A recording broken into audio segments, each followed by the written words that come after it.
What would you do if you witnessed a man of God declare war on heaven itself? On a Tuesday afternoon, a pastor snapped a rosary of black beads between his hands at the feet of a stone Madonna.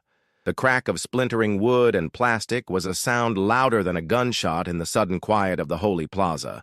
It was followed by a collective gasp, a stillness so heavy it felt like the air had turned to glass. His name was Pastor Alistair Finch, and the emptiness he carried inside him had finally found its shape. He was the shepherd of the Grace and Truth Community Chapel, a small congregation that met in a converted storefront on a faded stretch of Clinton Street in the Kaisertown neighborhood of Buffalo, New York. The chapel wasn't a place of soaring ceilings and stained glass.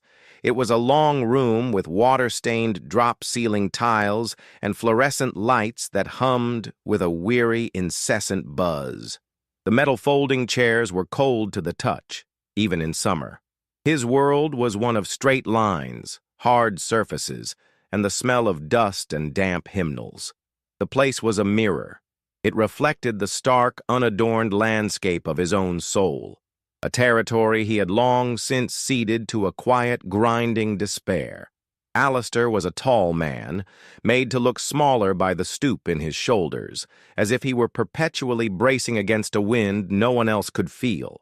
His hands, which had once gestured with broad, confident strokes from the pulpit, now trembled when he lifted his coffee cup. He saw the tremor and ignored it, just as he ignored the tightness in his chest and the sour taste that was always at the back of his throat. He lived on stale coffee and the dry bread of Scripture, but the words no longer fed him. They were just ink on a page, a collection of promises that had failed to deliver. His office in the back of the chapel was a cramped, airless space. The window looked out onto the graffiti-scarred brick wall of the building next door. Piles of books listed precariously on his desk, besides stacks of unopened mail and church bulletins from months past. Everything in the room, from the frayed electrical cord on his lamp to the faded photograph of a smiling woman on the corner of his desk, spoke of a slow, steady decay. He hadn't just lost his faith. He had misplaced the man who once had it, and he no longer had the energy to look for him. The smiling woman in the photograph was Maria, his wife. Her name was a constant, low-grade ache, a sound so close to the one he now detested. She had been gone for 2 years, but the memory of her last days was as sharp and sterile as the hospital where she'd spent them. He remembered it all from her room at Mercy Hospital of Buffalo, a sprawling brick complex in South Buffalo that always seemed to smell of antiseptic and floor wax. He remembered the relentless, rhythmic beeping of the machines that had become the soundtrack to his life. He remembered the thinness of her hand in his, the skin like cool paper. And he remembered the rosary. It was made of simple black beads, a gift from her grandmother in Puerto Rico.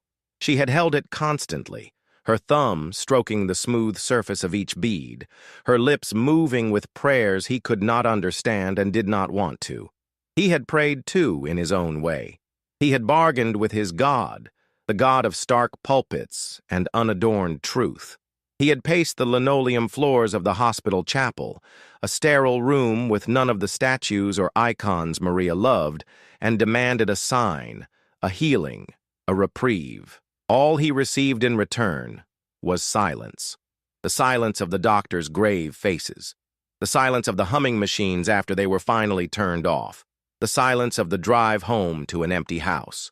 That silence had followed him, filled the empty spaces in his home, in his chapel, in his heart. It curdled over time, turning from grief into something harder, something with an edge. He began to see her faith not as a comfort, but as a delusion. He saw the statues, the saints, the rosaries as trinkets of a false hope, a distraction from the cold, hard fact of a God who did not answer. The black rosary became the focal point of this new, bitter creed. After she was gone, he found it coiled on her bedside table, and the sight of it felt like a physical blow. It was the symbol of the unanswered prayer, the embodiment of the silence that had swallowed him whole. At 2:15 p.m., on that Tuesday, Alistair Finch drove his aging sedan to Lackawanna, New York. He parked on a side street and walked onto the manicured grounds of Our Lady of Victory National Shrine and Basilica. The twin domed towers of the great church rose against the clear autumn sky, a monument of limestone and marble built on a scale that felt defiant. Tourists and pilgrims ambled across the wide stone plaza, their voices low and respectful. He ignored them all. His focus was singular, fixed on the life-sized marble statue of the Virgin Mary that stood in a grotto near the main entrance. Her stone face was serene, her arms open in a gesture of welcome. She was the epicenter of the faith he had come to resent, the silent queen of the kingdom that had offered his wife nothing. He walked directly to the base of the statue, his steps even and deliberate.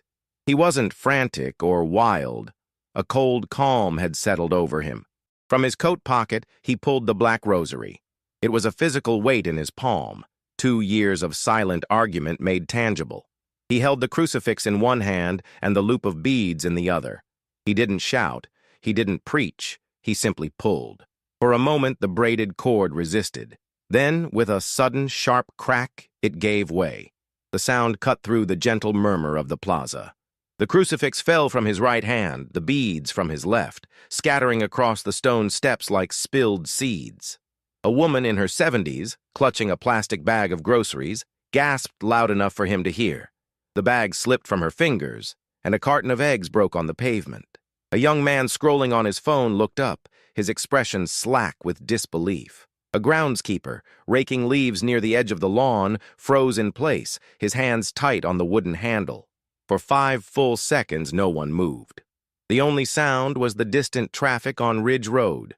Alistair looked down at the broken pieces at the Madonna's feet, then turned and walked away. He didn't run. He walked with the same measured pace he had used on his approach, threading his way through the small, frozen crowd.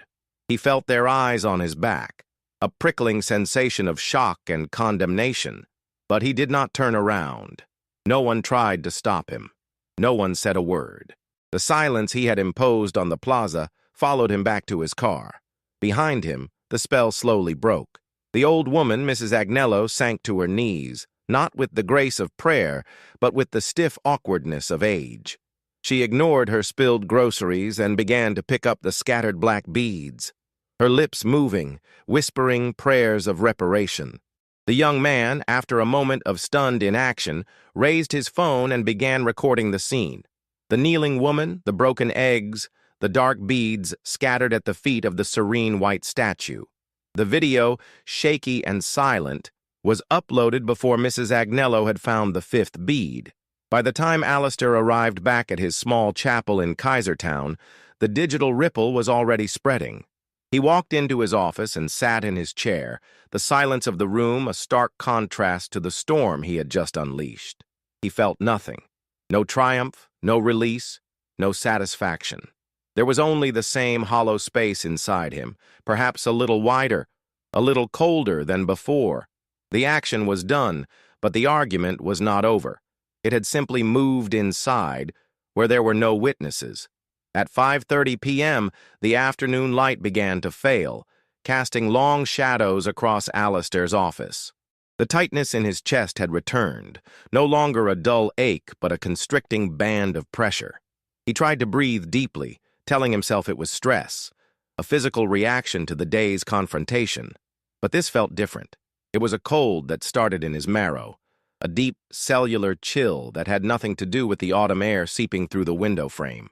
He tried to focus on his sermon for the coming Sunday. He opened his Bible, but the verses swam before his eyes. The words about grace and forgiveness felt like a foreign language. All he could see was the image of the beads skittering across the white stone, the silent judgment in the statue's eyes, the shocked face of the old woman. A tremor started in his right hand, the one that had held the loop of beads. He placed his palm flat on the desk to still it, but the shaking continued, a small, persistent earthquake he could not command. A wave of dizziness washed over him, and he gripped the edges of his desk until the room stopped tilting.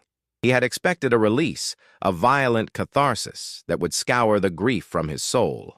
Instead, he had found only a heavier silence, a more profound isolation.